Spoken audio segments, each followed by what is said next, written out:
Some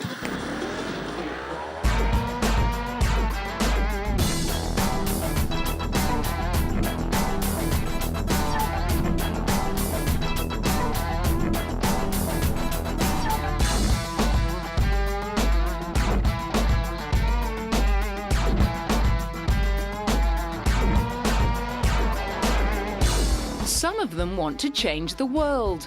Others just want to sing about love and heartache. Here come the singer-songwriters. James Blount owes a little of his incredible success to actress and writer Carrie Fisher, whom he lodged with in LA while recording his debut album Back to Bedlam. Apparently, the Star Wars star suggested the name of the album and let him record the song Goodbye My Lover in her bathroom. Really, Bedlam refers, as you may know, to a mental institute in London, and the songs really for me are a recollection of thoughts and ideas that normally are quite private, that you'd keep perhaps locked away in the cell of your own mind rather than sharing with people. And so for me this was a return to those memories and ideas from my life experiences and recalling those and documenting them. It ended up being the third single off the album, You're Beautiful, that turned the former soldier into a worldwide sensation. And everyone wanted to know what the song was about. You're Beautiful is just one chapter in that, and it was really about a moment where I saw my ex-girlfriend on the Underground with her new man, who I didn't know existed, but she and I caught eyes and lived a lifetime in that second, and I haven't seen her since. Back to Bedlam sold 11 million copies worldwide and went 2 times platinum in the US, with many of its songs featuring on American TV shows like Grey's Anatomy and The OC. His ruffled lover looks, fondness for nightclubbing and high-profile romances with the likes of supermodel Petra Nemcova have also generated plenty of media interest in his private life. But James hasn't been fazed by the British press's treatment of him. Not at all. We just have a tradition for giving each other a hard time in Britain. And I'm sure it's character building. And he certainly hasn't let all the attention go to his head. Fame is definitely not a measure of success at all, and nor is money. Fame is a human construct, and it's a little bit of an addiction of ours, which is not really relevant. If we talk about celebrity, we should perhaps focus on people who do important jobs like doctors and nurses, a whole host of other jobs out there that we could celebrate just as much. He was able to get away from it all to write and record his second album, All the Lost Souls. I went away to Ibiza, which is a Spanish island, and it was just good to be away from the noise, really, the noise of everyday life and the noise of, the media focus and the job as a whole, and be again on my own and somewhere where you can just really reflect and focus. Following big brother Daniel into the music business definitely gave Natasha Bedingfield a head start when it came to dealing with the rigours of the record industry. He's always a phone call away, and I just, anytime there's anything that comes up, I just call him and I'm like, hey, how do I deal with this? And I mean, that's a great thing about being a younger sister. It happens your whole life. Not that she was riding on his coattails.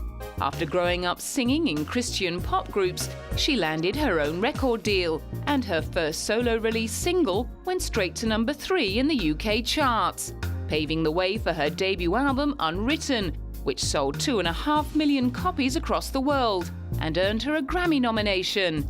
She'd gone from being Daniel's little sis to being a star in her own right. Everyone has dreams, and I definitely dreamed and planned for things to happen, but it has happened very fast. In between Unwritten and her second album, NB, her thoughts on being happily single have matured into musings about relationships. That evolution was reflected in her writing on songs like I Wanna Have Your Babies and Soulmate. I want to talk about all the things that you kind of, as a girl, you keep in your head because you know that it's not the appropriate thing to say. And but you're still thinking it. I mean, if you meet a guy that you like, most girls, when they're talking with their girlfriends later on, they'll be, thinking of what does his name sound like after mine, or would our kids inherit his blue eyes? NB ended up being adapted and new songs added to make Pocketful of Sunshine, which became her second album in the US. At the age of 26, after numerous romance rumours, she confessed her songwriting attentions were now fully focused on love. But this album is all about relationships and all about the kind of ups and downs that come with that. And I really have learned a lot. And actually, I've got a boyfriend right now, and it's going really, really well. And it's just like you learn so much about yourself through the person that you're with.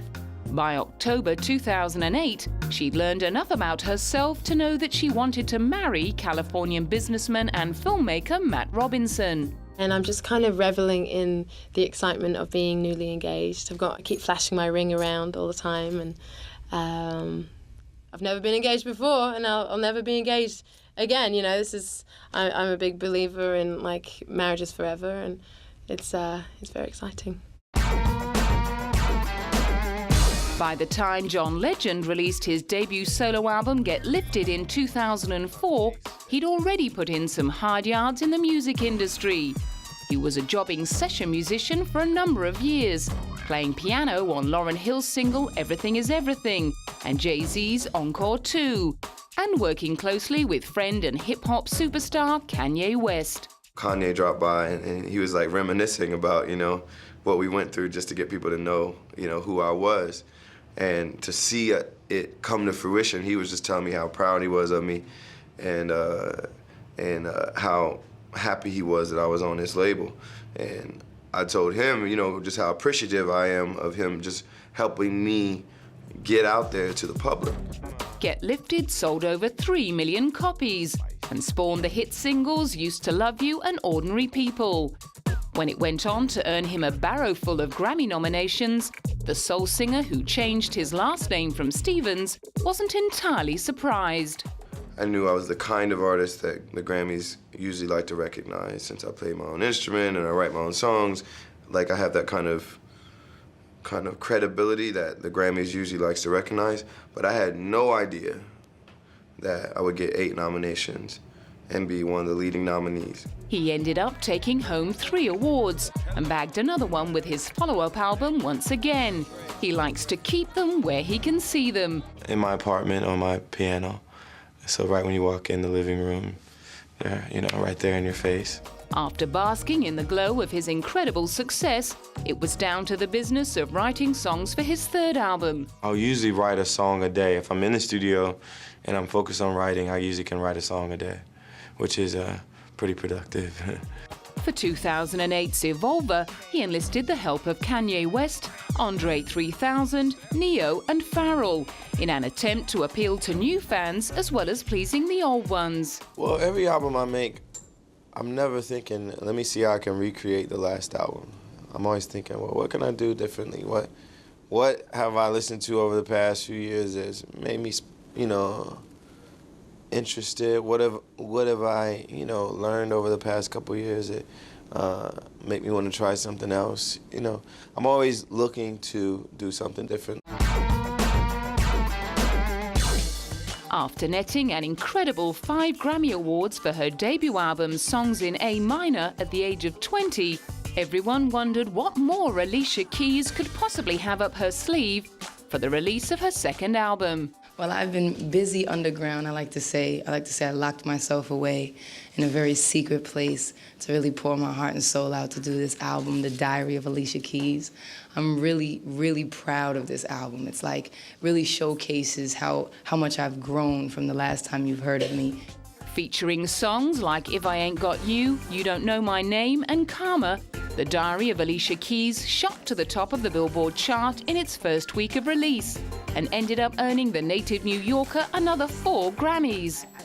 She then went on to prove that she could do it all live with the release of Unbreakable Alicia Keys Unplugged in 2005, which featured her at the piano playing some of her greatest hits. It just felt so natural to do this Unplugged album, and it's so much my style. It's what I do. 90% of the year is performing for me, you know what I mean? And I love it. The album went straight to #1 on the Billboard 200 chart and became the biggest-selling MTV Unplugged release since Nirvana's 1994 album.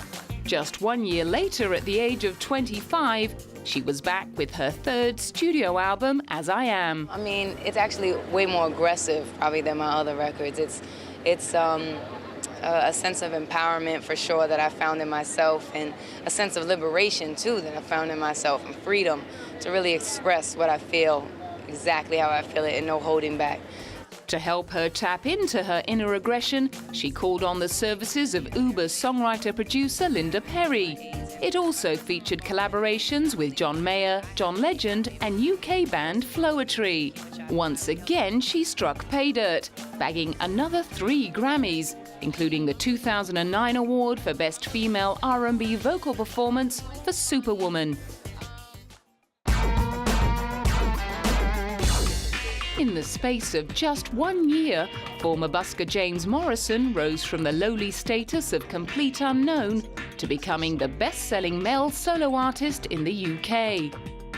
Riding on the back of the worldwide success of his debut single, You Give Me Something, his aptly named 2006 album Undiscovered went to #1 on the British album chart in its first week of release.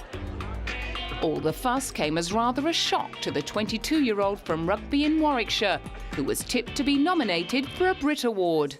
This time last year, I was preparing for the start of the gigs that I was going to do. We did like some gigs in Cardiff, Barfly, and some like uni places. At that time, there was like 4 people that were watching us. And there was one show in the Cardiff Barfly where there was 4 people, and 3 of them were like other members of the other band.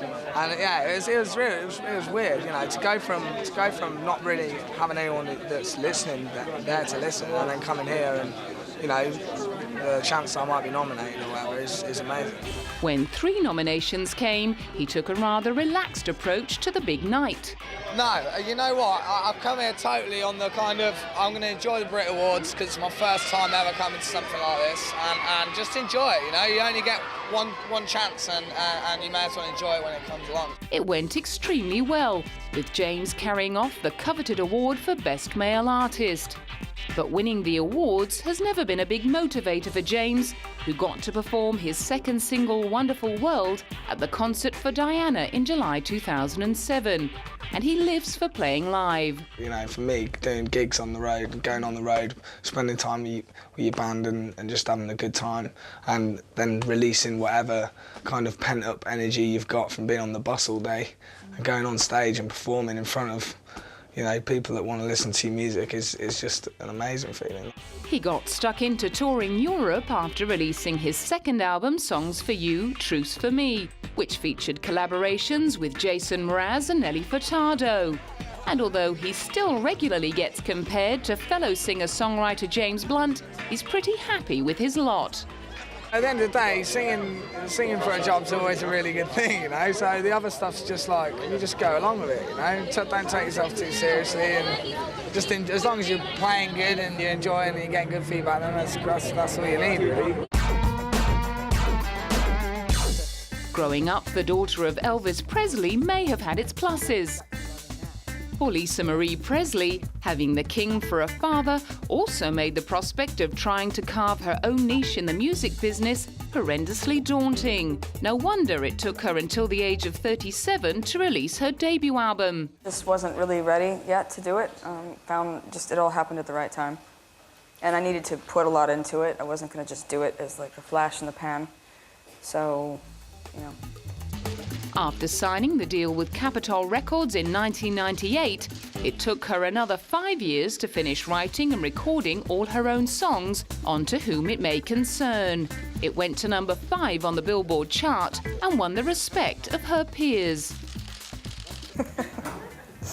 Puff Daddy called me out of nowhere one day and was like, saw the video and was saying just from one artist to another, I think it's amazing, and you know, you have your own thing going on and it's great. Who else? I don't know. A few others. Elton John sent me flowers, which I was very happy about. That was very sweet, saying he liked the record.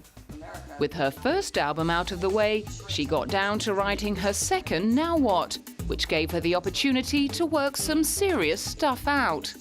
I think that their theme would be me sort of coming to terms with myself, whichever angle I wanted to take. You know, whether it be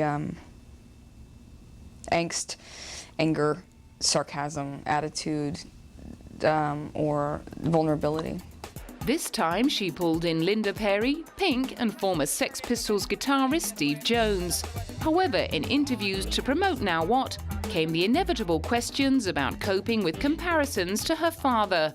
If I hadn't broken through to some degree and found out that I did manage to get fans that actually some of them did or did not know who he was, based on my honesty, based on my music, based on whatever it was, my own personality, not something else that was sort of depicted of me, that sort of saved me. Up until 2001, no British R&B artist had made much of an impression on the American charts. 21-year-old Craig David changed all that when his single Fill Me In went to number 15 on the US charts. His debut album, Born to Do It, followed that effort up by peaking at number 11 on the Billboard chart, with his second single, 7 Days, breaking into the top 10. Perhaps his crossover success was not so surprising, considering his music had borrowed a lot from American R&B. It's taken a lot of influences from house music and the US garage music from here, and Chicago-based, and then when it went over to the UK shores, we messed with it a little, took R&B influences, bit of the house, and then it formed this UK garage two-step sound, which I came out of, and it's allowed me to have a different twist on R&B. Born to Do It made Craig a household name across the globe and sold over 7 million copies. On the eve of the release of Slicker Than Your Average, his good looks and smooth moves had journalists asking whether he might be setting his sights on a film career. I think I'd rather stay focused on one thing, because I think sometimes you put your energy into too many different pies, and your fingers into too many different pies, and actually you dilute everything. While Slicker Than Average did nowhere near as swift business as Born to Do It, Craig hit chart-busting form again with his 2005 album The Story Goes. His singles All the Way and Don't Love You No More Sorry both went top 10 in the UK. Craig attributed the renewed success to finding and losing love. It has a lot of songs that really delve into the fact of being in a relationship for 8-9 months, which is not long at all, and most people are like, 8-9 months, it's not really a relationship, it's just like messing around really.